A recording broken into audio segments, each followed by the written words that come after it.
안녕하십니까.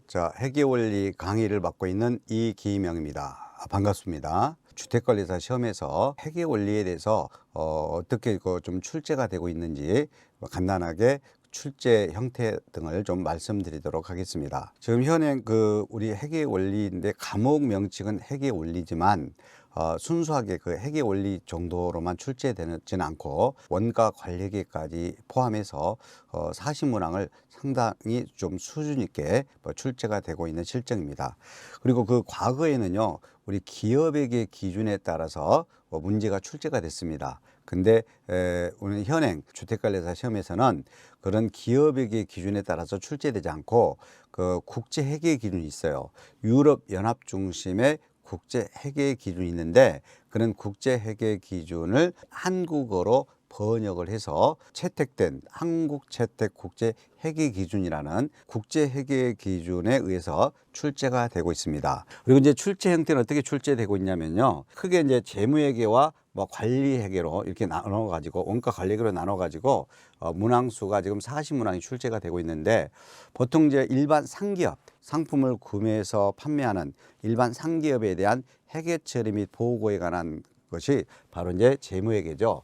그 부분에서 우리 32문항이나 출제가 되고 있습니다. 80%가 출제가 되고 있고, 그다음에 이제 제조업에서 제품 생산해야 되잖아요. 그러면 제품 생산비 계산, 이걸 이제 원가 회계라고 그래요. 그리고 요즘은 특수 주문 수락 여부 등 이러한 의사결정 부분까지 시험 문제가 출제가 되고 있네요. 그것이 이제 관리회계라고 그래요. 그래서 제품 생산비, 원가 부분, 그 다음에 관리적 의사결정, 주문 수락 여부 등 관리적 의사결정인 이 관리회계 부분까지, 그래서 원가 관리회계 부분에서 8문항이 출제됩니다. 근데 이 회계원리는 좀 다른 과목에 비해서 좀 특징이 있어요.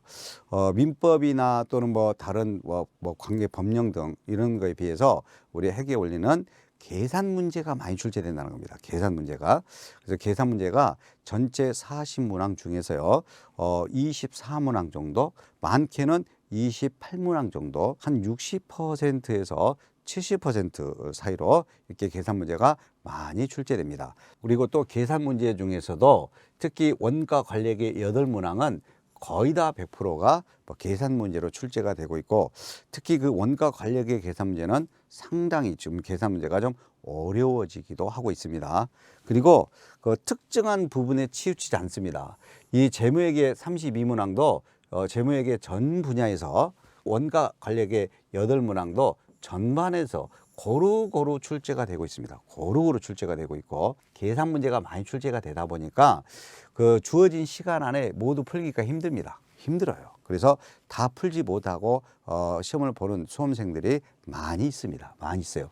이런 걸 좀 잘 활용을 해야 됩니다. 거의 대부분 수험생을 보면 비전공자가 많아요. 비전공자다 보니까 영어부터 좀 생소해요. 영어부터.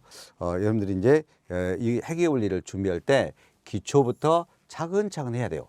차근차근 하지 않으면 잘못하다가는 이 회계원리에서 과락이 나와요. 그렇지만 이 차근차근 기초부터 준비하고 자꾸자꾸 반복적으로 출제될 수 있는 그런 문제를 반복적으로 준비를 해 주시면 오히려 또 회계원리가 높은 점수를 또 얻는 그런 수강생들도 종종 있습니다. 종종 있어요. 자, 그러면 이렇게 지금 출제가 되고 있는데, 여러분들이 어떻게 이제 준비해야 되느냐? 아무리 우리가 어렵게 출제된다 하더라도 우리 주택관리사는요, 공인회계사나 세무사처럼 그런 회계 전문가가 아닙니다. 그래서 회계 전문가가 아니기 때문에 그냥 회계에 대해서 일반적인 원리를 잘 이해해야 돼요. 일반적인 원리를 잘 이해하고 관리 책임자로서의 실무에 적용할 수 있는 기본적인 소양 지식을 묻는 시험입니다. 폭넓게 이론을 통해서 원리를 이해하고 계산 문제를 반복적으로 좀 풀어주신다면, 잘만 여러분들이 활용하면 오히려 더 다른 민법 등에 비해서 더 고득점할 수도 있는 그런 과목이 되겠습니다. 계산 문제라고 해서 상당히 복잡한 그런 계산 문제가 아니다. 그냥 더하거나 빼거나 해당되는 것을 합산하거나 이런 형태의 문제로 출제가 된다는 것.